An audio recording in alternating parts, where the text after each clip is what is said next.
ہو رہی ہے تو پھر اس گلگت بلتستان کی طرف توجہ کس طرح دی جائے گی؟ میرے خیال میں وہ جو وہاں کے لوکل ہیں وہ دیں گے انشاءاللہ۔ خالد خورشید صاحب تو اس وقت آپ کو پتہ ہے کہ سزا سنائی گئی ہے، اب لوکل تو ظاہر ہے اس وقت تو تتر بتر کا شکار ہیں اس رجیم چینج کے بعد۔ دیکھیں 8 فروری کو بھی لوگوں نے جا کر ووٹ ڈالا تھا نا، جی کوئی کینڈیڈیٹ نہیں تھا، کوئی جھنڈا نہیں تھا۔ جی انشاءاللہ اس باری بھی گلگت بلتستان نکلے گا اور اپنی سوچ کے مطابق اور اپنے یقین کے مطابق اپنا ووٹ ڈالیں گے۔ تو ان کو پتہ ہے کہ ان کے ساتھ جو کیا تھا پہلے کی حکومت گرائی گئی تھی گلگت بلتستان میں، وہ بھی غلط تھا۔ تو اب انشاءاللہ جیسے 8 فروری کو 2024 میں ہوا انشاءاللہ وہی اب ہوگا۔ کیا لگ رہا ہے کہ آپ الیکشن کمپین کے لیے گلگت بلتستان آئیں گی؟ نہیں ہم خان صاحب کی کیمپین نہیں سسٹرز کرتے ہیں؟ نہیں، ہم کیمپین نہیں کرتے، ہم بس جیل پہ ہماری ڈیوٹی لگی ہوئی ہے عمران خان کے لیے۔ امید کی جا سکتی ہے خان صاحب گلگت بلتستان کے الیکشن سے پہلے رہا ہو جائیں گے؟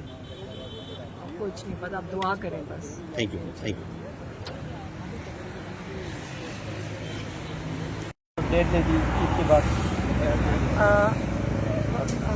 کیا کریں، اب ہم ہمت کر کے ہی چلیں گے کیونکہ یہ جج صاحب آگے بیٹھے ہیں۔ ہم کہا ہے کہ راستے میں سلمان صفدر صاحب ابھی پہنچ بھی گئے اور مجھے پتہ ہے پہنچ گئے تھے۔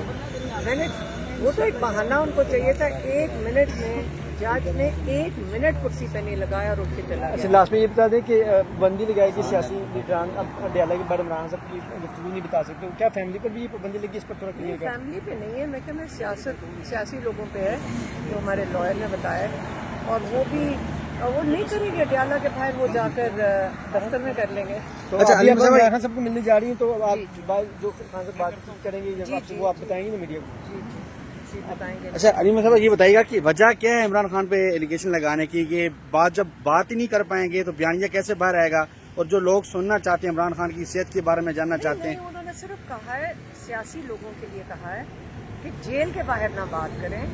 یہ تو نہیں انہوں نے کہا کہ اپنے پریس کانفرنس اپنے دفتر میں نہیں جا کے کر سکتے، وہ نہیں انہوں نے روکا۔ سلمان اکرم راجہ پہ بڑی تنقید کی جا رہی ہے۔ کیا جا رہا تھا کہ سوشل میڈیا کی جو ٹیم ہے پی ٹی آئی کی، اس کو تھوڑا سا ان کو کنٹرول کریں، تو کیا اس حوالے سے عمران خان سے کوئی ڈسکشن ہوئی ہے؟ کیا وہ اپنی سوشل میڈیا ٹیم کے لیے کوئی ہدایات دیں گے؟ نہیں دیکھیں، جیل کے اندر بیٹھے ہیں۔ جب ہم پچھلی دفعہ گئے تھے تو انہوں نے کہا تھا 5 دن سے تو اخبار بھی نہیں ملا، اور جو ایک پی ٹی وی کا چینل ہے وہ بھی بند کر دیا تھا۔ تو جیل سے بیٹھ کے جب جو حقائق کا جن کو پتہ ہی کچھ نہیں ہو تو وہ کس قسم کے آرڈرز جاری کر سکتے ہیں؟ ہمیں 20 منٹ 25 منٹ کی تو ملاقات ہماری ہوتی ہے اور 25 منٹ کی وکلا کی ہوتی ہے، وہ کیوں کریں گے؟ کس چیز کے نہیں، ان کے آرڈر نہیں، سوشل میڈیا جو کافی ایگریسو ہے یہ کہا جا رہا ہے، تو کیا عمران خان خوش ہیں سوشل میڈیا کی کارکردگی سے؟ ان کو پتہ ہی نہیں ہے سوشل میڈیا پہ کیا آ رہا ہے تو وہ کس چیز پہ دیکھیں۔ سوشل میڈیا اصل میں پرابلم یہ ہو رہا ہے کہ ہمارے جیسے جو بزرگ ہو جاتے ہیں نا، وہ تو بالکل ڈسکنیکٹڈ ہیں کہ سوشل میڈیا چلتا کیسے ہے۔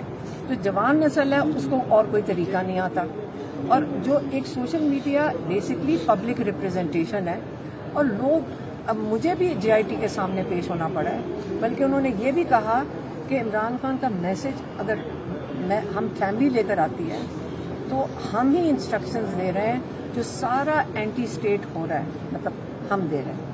اب مجھے بتائیں، میں نے ان کو سمجھایا کہ دیکھیں میرے دل کو کوئی چیز لگے گی نا جو مجھے پسند آئے گی، میں اپنی فیملی کو کسی کو فارورڈ کر دوں گی میڈم اس کا مطلب لیکن سوشل میڈیا اس طرح کام کرتا ہے، جو چیز نہیں پسند آتی لوگوں کو وہ نہیں آگے سے وائرل نہیں ہوتی ہے۔ وائرل ہونے کا جو ساروں کو سمجھ ہے کہ وائرل کیوں ہوتی ہے، وائرل اس لیے چیز ہوتی ہے کیونکہ لوگوں کو بات کو دل کو لگتی ہے۔ اب لوگوں کے دل تو قابو نہیں آپ کر سکتے، تو اگر یہ چیز اگر یہ سمجھ جائیں، جتنے مرضی لوگوں کو یہ جیلوں میں ڈال دیں، شاید ہمیں بھی جیل میں ڈالنا چاہتے ہیں کہ ہم اینٹی اسٹیٹ کر رہے ہیں، حالانکہ ہم اگر کوئی بات کریں گے، اگر عمران خان کی رہائی کے لیے کچھ کرنا ہے تو ہم نے جے آئی ٹی کو میں نے بھی جا کر بتایا تھا کہ اگر جان بھی دینی پڑے تو ہم نے اللہ تعالیٰ کو کہا ہوا ہے کہ ہماری شہادت قبول کر لیں، اگر ہمیں جیل میں ڈالنا ہے ہم جیل میں بھی جانے کو تیار ہیں۔ جب اس سے زیادہ تو ہم اور کچھ نہیں کر سکتے، لیکن اپنے بھائی کی رہائی کے لیے جو ناجائز قید میں ہیں ہم بالکل کوشش بھی کریں گے، اور ہم ان چیزوں سے نہیں ڈرتے۔ ہمیں جیلوں میں ڈالنا ہے، ڈال دیں۔